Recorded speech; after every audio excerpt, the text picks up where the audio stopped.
Y'all for joining us today. Unfortunately, on something so tragic. On November 27th, 2021, at approximately 5:15 p.m., Harrison County Sheriff's Office dispatch began receiving 911 calls regarding a hunting incident involving an 11-year-old female. Further calls determined that the father accidentally shot his 11-year-old daughter at a hunting lease on Young Road near Hickey, which is northeast of Hallsville. The gunshot was with a high-powered rifle. Dispatch had a hard time keeping communication with the person. He kept losing his signal or whatever. The phone kept disconnecting. We had quite the trial of finding where he was. It was a cross between Cal Young Road and Young Road. They actually used a siren as a sound device to help him guide us to him. Once HCSO deputies and medical services got on scene, they located an 11-year-old gunshot victim with life-threatening injuries. EMS and care flight was requested, but all emergency helicopters were grounded due to the inclement weather. Once we determined we could not get a chopper, the 11-year-old was transported by EMS, HCSO, Hallsville PD, state troopers, Longview PD, and Gregg County, I believe, blocked intersections so that the ambulance would not have to stop to try and assist her to get there a little faster. She was in a pretty bad condition at that time. And once at the hospital, was later pronounced deceased. HCSO investigators were called to the scene. The crime scene units were called to the scene along with the Texas Parks and Wildlife game wardens. We will be working this in conjunction with Texas Parks and Wildlife due to this occurring at a hunting lease and being, quite frankly, a hunting accident.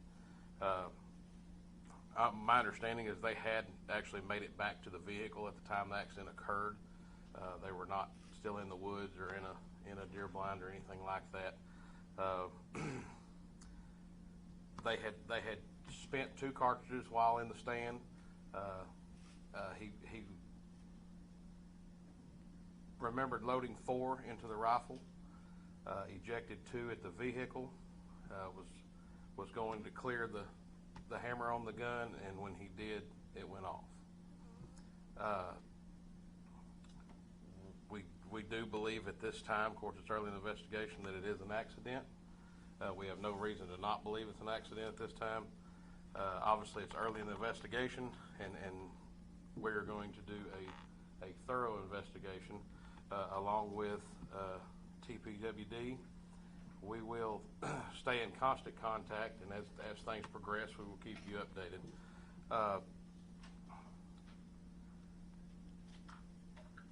You know, a scene of this magnitude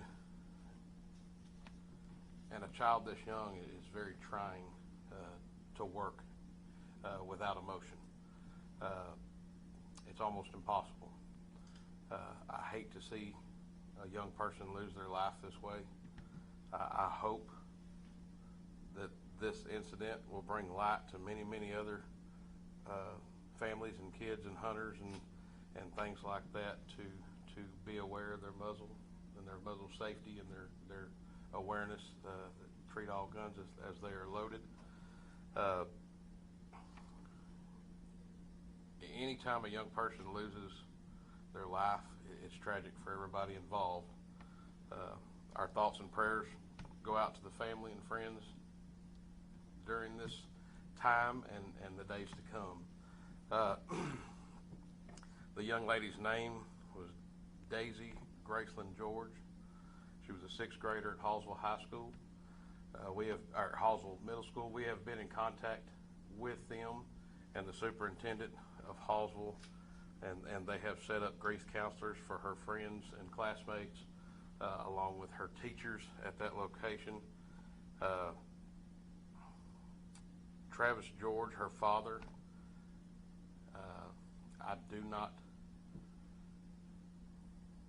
foresee, unless something changes, whether or not an arrest will be made. We will work the case completely and thoroughly. We will review the case with the district attorney's office and make a decision at that time if there's a need at all for that. Can I answer any questions?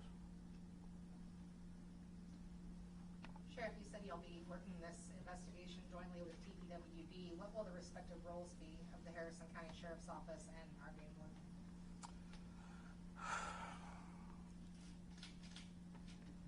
Equal as it can be. Obviously, we provided the crime scene. They have equipment we don't have. We have resources they don't have. So combining all those resources, I hope, will make a complete circle of the most thoroughness we can cover. As you know, they're limited. They're stationed just a couple to each county, and so what we can bring to the table is more hands-on. We actually have a crime scene unit here that process the scene and places to store all the evidence and et cetera. So I'm sure they will sit in on any interviews that are done, any further investigating. They were here this morning for the debrief. So, we'll stay 50-50 through the whole thing. And you mentioned also counseling services, Hallsville Junior High School, for anyone who might need those. You also mentioned this being obviously very trying for your deputies and those who responded. Are those services, any kind of counseling services, also being made available to our law enforcement Absolutely. officers? I actually sent out an email this weekend advising all of our deputies who were on scene and just in their daily job. Anytime they have a tragic incident, they do know that they can. There are people they can talk to. It can be discreet if they so choose. But if they need a path to get there, we'll help them get there. Was the father an avid hunter? Yes. I think they've been hunting most of his life. I don't know the complete circumstances of why it happened the way it happened. What I understand, the rifle was laying on a seat, and she was just about to get in the truck, or had just gotten in the truck, when he tried to drop the hammer on it, which is a 30-30 rifle, the lever action with a hammer, and that's when the incident occurred. He thought he had cleared all the rounds out between the two he had spent and the two he took out, but unfortunately that wasn't the case. Sheriff, you touched on hunting safety, gun safety. Are there any tips that you can give during this hunting season, especially if little ones are firearms? Preach it. Muzzle awareness, safety. Treat all guns are loaded as if they're loaded, and you can't preach it enough. You need to say it every time you touch one. Remind them. Remind yourself. It's not just the kids. In this incident, it wasn't the kid. I don't think you can practice gun safety enough to say you're a professional at it. It's something you have to practice all the time. So. Anybody else? Were there other witnesses down there, sir? Not that I'm aware of. They were there alone. Had just been hunting for the last 2 or 3 hours, and had just walked back to the truck after hunting when the incident occurred. I think they were alone. Yes, sir. And also, just for spacing purposes,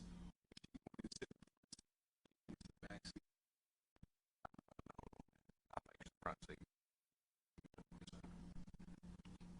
I do have a map. If y'all would like to see a map of the area, would y'all like a shot of that?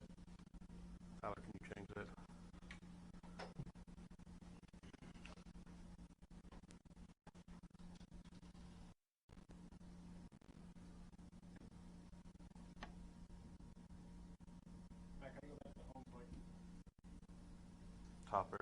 Top left. yes, sir. Press conference this afternoon, Harrison County Sheriff's Office.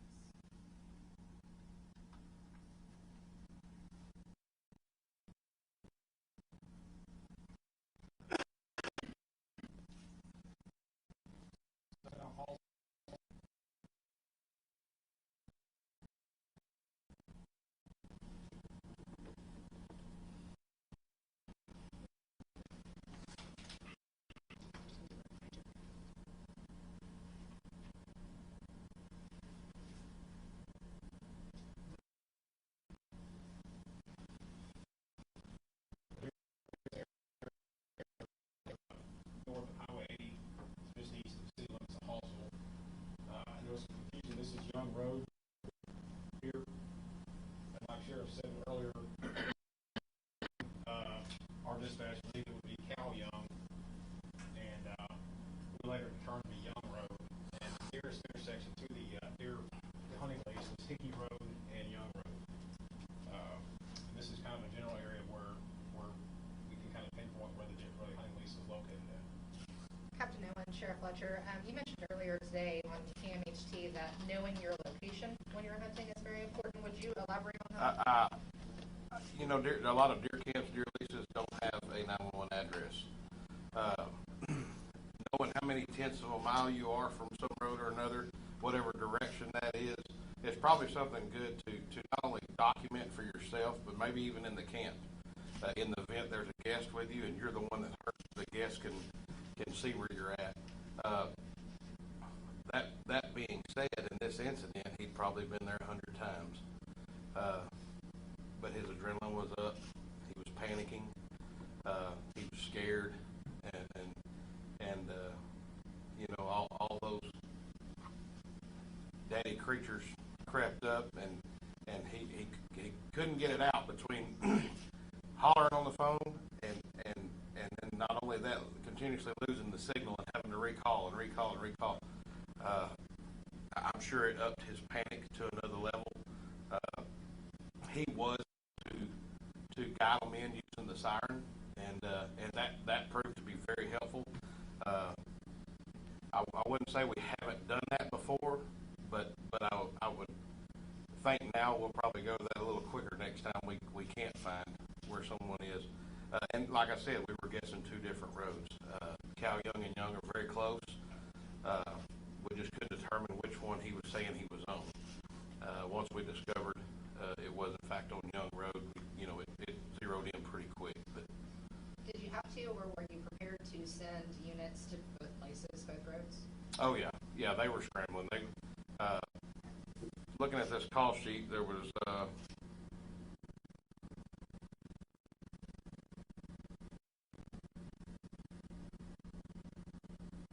14 units between each department trying to find them. So, and one of them on there is an EMS Hallsville Fire. I think everybody was doing everything they could to get to them. She received treatment. I had somebody tell me faster than they'd ever seen, you know, and she was loaded up and they took off.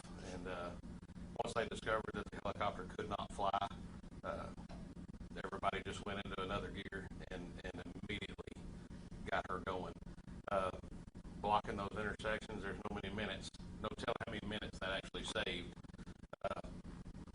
But emotions, like I said, are running high, and most people there are mothers or fathers, you know, themselves. The parents' worst nightmare, you know. I think we did everything we could do. I think EMS, the medical staff, nobody balked on jumping right on it. It did not wait. It's very unfortunate, and I hope we never see another one. I myself am a hunter. My kids hunt. I love spending time in the woods. I understand it completely. I love that my kids hunt, and we'll continue to do so. But I, along with other parents, and I'm sure he has, preached safety a lot. My kids have taken the hunter safety course. You know, you do everything you can do to make sure you've done your job as far as a parent goes. But sometimes we forget to police ourselves enough, and you know, it brings upon accidents that you can't take back. Like I said, our thoughts and prayers are with her and her family, her friends, her teachers, and everybody that was affected by her. We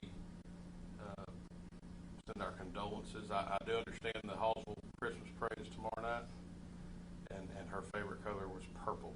So if you're going to attend it, wear purple, if you would.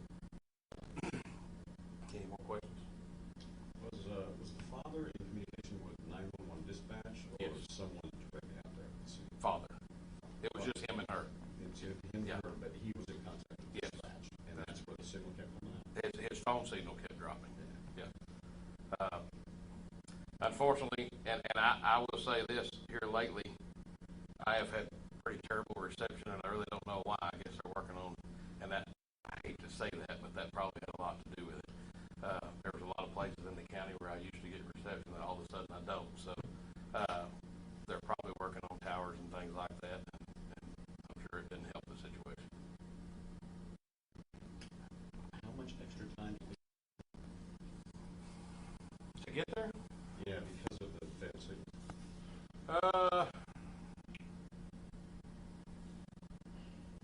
The call came in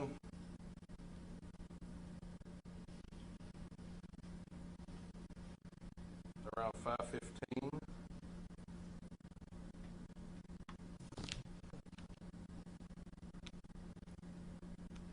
Looks like we had a unit there at 5:23. It's pretty quick, but they were already in that hostile area. We keep several in that area. The response time was not a problem. It was just having the extra time of trying to locate exactly where they were. So 8 minutes, I guess.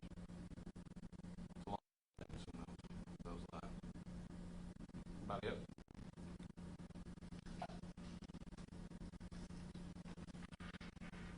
Good to go? Captain, you add anything to that? Obviously, as the investigation changes, if things come up, we'll keep